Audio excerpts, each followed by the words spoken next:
या हमसे किसी का दिल दुख जाता है तो उन बुरे कर्मों का फल हमें जीवन में कब तक परेशान करता है या जकड़ लेता है, क्योंकि अच्छे कर्म करते रहने के बाद भी कहीं ना देखो, कहीं हम इस उन बुरे जन्म कर्मों के। का इस जन्म का बुरा कर्म तत्काल दंड नहीं देता है, आप ध्यान रखना। हाँ, एक कर्म है जो साधु अपमान है, ये तुरंत लागू हो सकता है।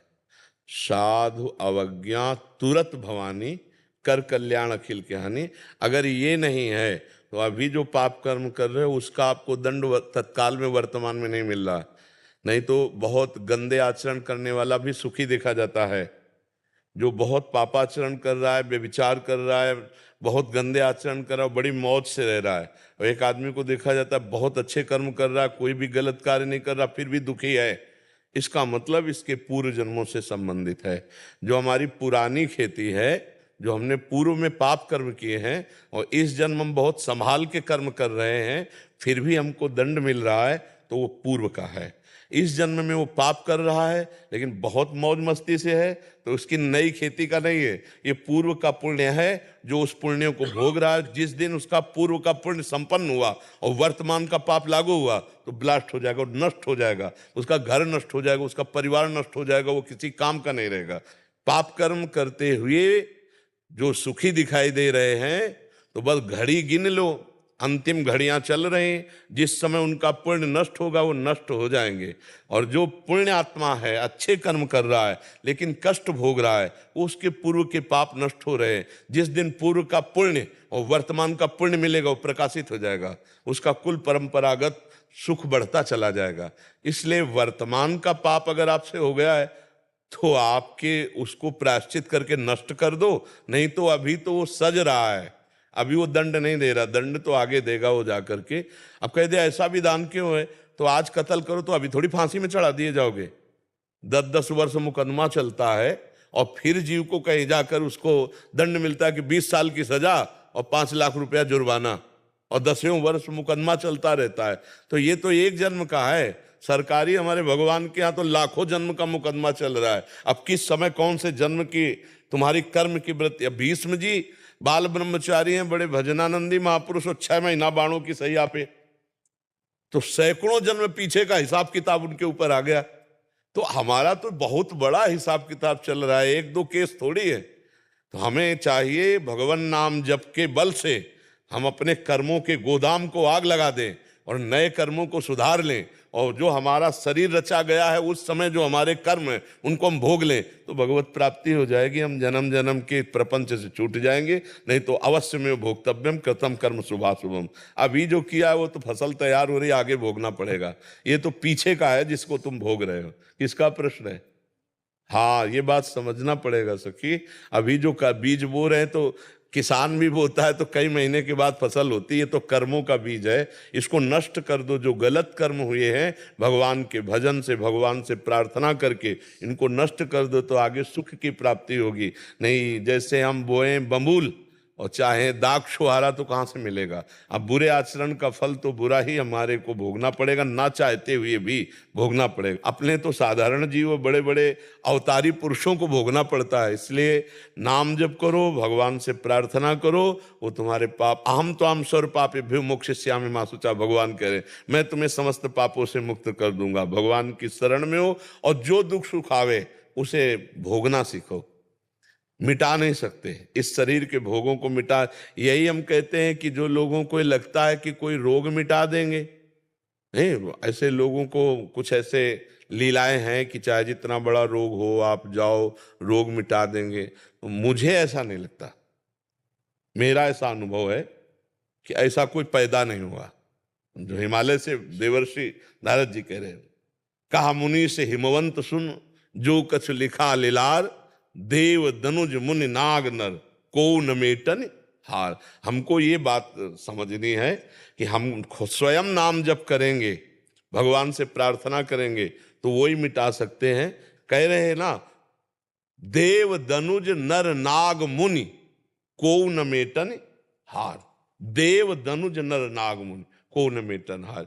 हम तो साफ बात कहते हैं कि जब हनुमान जी महाराज को जाना पड़ा संजीवनी बूटी लेने के लिए, सुषेण वैद्य को बुलाया, हनुमान जी को जबरदस्ती लंका में घर से उखाड़ के लाना पड़ा हुसैन वैद्य को।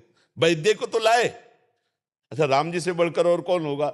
स्वयं राम जी हैं, तो कुछ कर देते, लेकिन उन्होंने जो नियम बनाए हैं उसका पालन करवाया, वैद्य को बुलवाया लंका से, और घर से ही तो उखाड़ के लाए। हनुमान जी ऐसे तो चलने के लिए तैयार नहीं थे, तो घड़े उखाड़ के ले आए। वैद्य ने जब बताया कि संजीवनी बूटी के द्वारा लक्ष्मण जी ठीक होंगे, तो वहां संजीवनी बूटी जैसी सब बूटियां प्रकाशित कर दी काल नेमि ने, तो हनुमान जी को पूरा उखाड़ के द्रोणागिरी लाना पड़ा।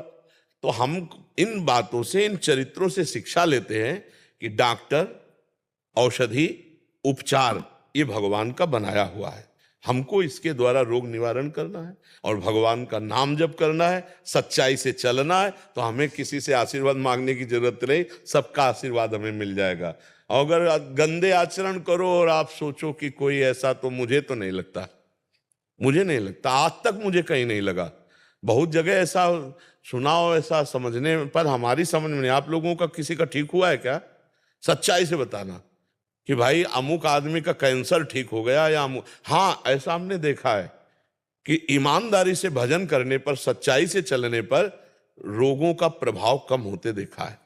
जैसे मानो 18 साल से किडनी खराब है और डायलिसिस अब कई वर्ष हो गए चलते हुए, पर हमारी दिनचर्या चल रहे हैं, ये हम भगवान की विशेष कृपा मानते हैं। पर हमको इतने सामर्थ्य प्रभु दिए कि हम चर्चा कर रहे हैं, हम बात कर पा रहे हैं, पर हमें भगवान की कृपा देख रहे हैं कि रोग अपना प्रभाव दिखाते हुए भी वो नहीं प्रभाव दिखा रहा है।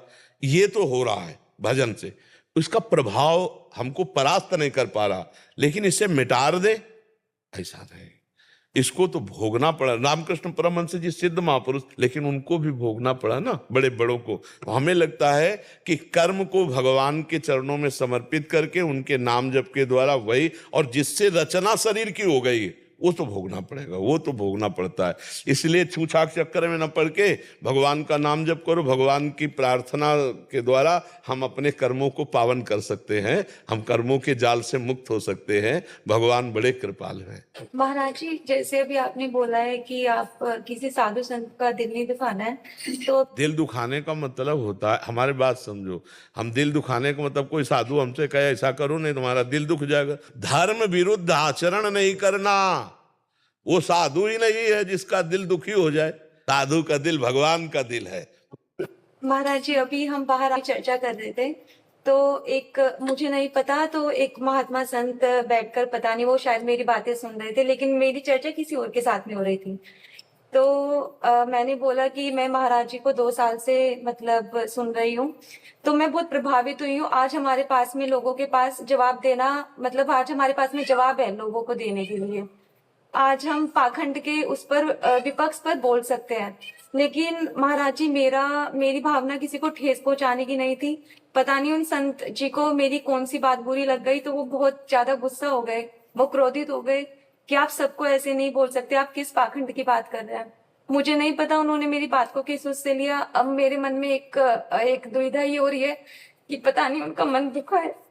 नहीं नहीं, इसमें नहीं, आपको दुखी नहीं होना। जैसे हम चर्चा कर रहे हैं किसी बात की, तो अगर किसी को बुरा लग रहा है तो उसको निमित्त करके कहा जाए तो बुरा लग रहा है। अब ऐसे किसी को बुरा लगने लगे तो हम किस किस को संभालेंगे? हम आपको बुरा नहीं कह रहे, लेकिन हम सिद्धांत को जब कहेंगे तो किसी को बुरा लगेगा। ऐसे कोई साधु महात्मा नाराज नहीं हो जाता है। हाँ, अगर कोई संत महात्मा होता और तुम्हारी बात सुन रहा था तो प्रसन्न होता कि हाँ ठीक बच्चा, तुम कह रहे हो कि आज तुम्हारे पास उत्तर है। अगर तुम गलत होती तो ऐसे बात करता कि बेटा ये तो सब ठीक है, वो भी महात्मा है और भी लेकिन किसी की निंदा हेलना करना बेटा ठीक नहीं है। वो आपको ऐसे सलाह देता जिससे आप दुखी नहीं होती। ये सब कलिकाल है, आप डरो मत। संत ते होए न कारज हानि, आप ये समझ लो, संत से कभी किसी का अनिष्ट नहीं हो सकता, अमंगल नहीं हो सकता। ऐसे ये सब बातें मतलब मत सोचो, कल तुम्हें और कोई मिल सकता है।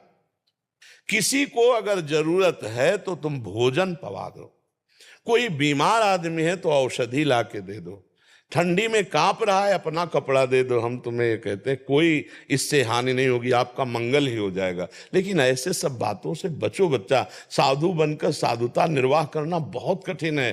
साधु कोई लाखों में एक होता है बच्चा, इसलिए बहुत सावधान। किसी की तरफ ऐसा मत देखो कि वो नाराज हो गया तो हम दुखी हो जाए। मस्त रहो, गलत करो मत तो गलत सहो मत, फिर तुम्हारा कोई बाल बांका नहीं कर सकता। ऐसे बिल्कुल मस्त रहो। ऐसे कभी साधु नहीं होते। साधु होते हैं तुम्हारे कष्ट दूर करने के लिए स्वयं कष्ट सह जाना, तुम्हारे लिए अपना भजन दे देना। तुम जैसे हो ना, तो ऐसा लगेगा मेरा बच्चा है, इसको कष्ट ना हो। ऐसे कटु वचन या क्रोध वचन या ऐसे साप कुछ नहीं है, तभी साप वाप होते हैं। ऐसे आजकल जिनके पास होता है ना, वो ऐसे दे ही नहीं सकते, न साप न वरदान। और जिनके पास नहीं होता ना, चट दे देते, क्योंकि है ही ले जबान में, दिन भर झूठे ही बोलते रहते। बहुत आराम से आनंद से चलो। भगवान का मार्ग कभी ऐसा नहीं रहा। मतलब पैसे से जो होता है वो भगवान का मार्ग नहीं होता, और जो भगवान का मार्ग है उसमें पैसा प्रधान नहीं होता, वो भाव प्रधान होता है। आप देखो ना, भगवान सबरी जी के यहाँ जा रहे हैं, सुदामा जी के तंदुल पा रहे हैं, भला पैसे वालों की बात है क्या? तो छोटे छोटे तंदुल पा रहे हैं, टूटे हुए। कौन है? द्वारिकाधीश है। ये कौन है? भगवान राम है, सबरी के बेर पा। हमारे भगवान और हमारे भगवान के भक्त बहुत लाडले होते हैं।